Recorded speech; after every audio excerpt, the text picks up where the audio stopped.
छत्तीसगढ़ी गाने देखने के लिए हमारे YouTube चैनल को सब्सक्राइब करें और नए अपडेट्स जानने के लिए बेल आइकन के बटन को क्लिक करें।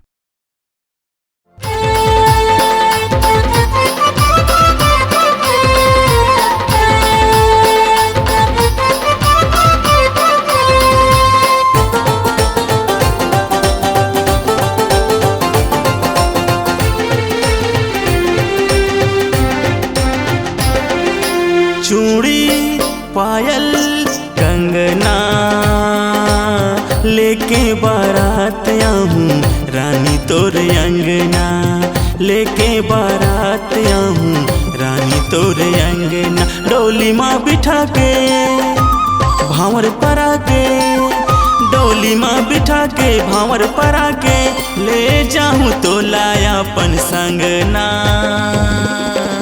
लेके बारात आऊं रानी तोर अंगना, लेके बारात आऊं रानी तोर अंगना।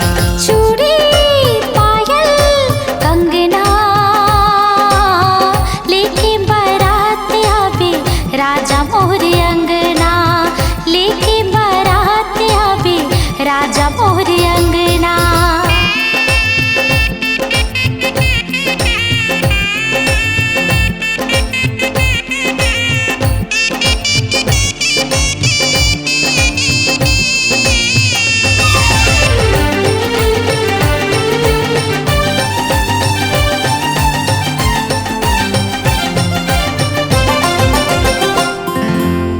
मोर नाव के मेहंदी दोनों हाथ मर चावे, 16 सिंगार मोर अंगवा सजावे।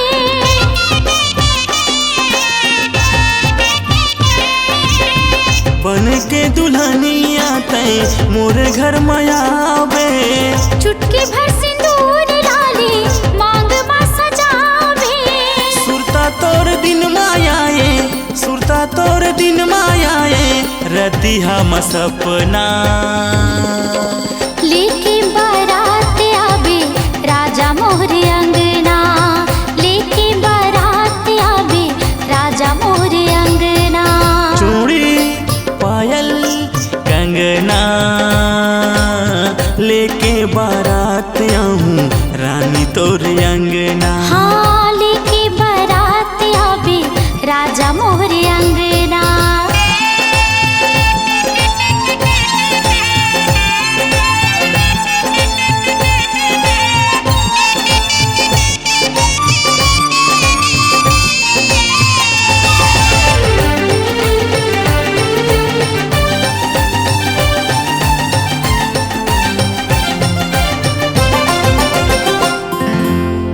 तय मोर सजनी बनबे मैं तोर सजना।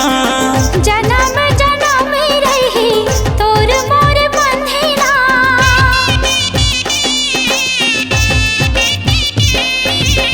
सुघर जिंदगी तय मोर संग बसावे। आबे दुल्हा बनके राजा रानी बनावे। गठिया ले मोर मायाला, गठिया ले मोर मायाला बांधले न बंधना। लेके बारात आऊं रानी तोर अंगना, लेके बारात आऊं रानी तोर अंगना। चूड़ी पायल कंगना लेके बारात आवे राजा मोर अंगना, लेके बारात आवे राजा मोर अंगना। डोली माँ बिठा के भांवर परा के, डोली माँ बिठा के भांवर परा के ले जाऊं तो लाया अपन संगना। लेके बारात आऊं रानी तोर अंगना, लेके बारात आऊं रानी तोर अंगना।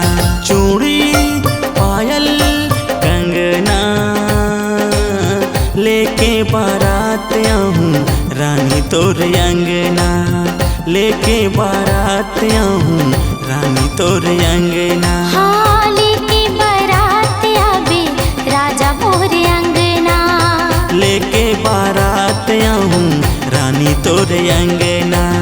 लेके बारात आवे राजा मोरे अंगना। आपकी आवाज ही आपकी पहचान है। यदि आप अपनी आवाज को एक नया आयाम देना चाहते हैं तो चले आइए मल्टी ट्रैक डिजिटल रिकॉर्डिंग के लिए AVM audio video studio Khamtarai Raipur. Mobile number 9301523929 और 7869646201। यदि आप नए एवं पुराने गीत सुनना चाहते हैं तो avmgana.com में जाकर गाना फ्री डाउनलोड करें और YouTube चैनल में AVM गाना और KK कैसेट्स को सब्सक्राइब करें।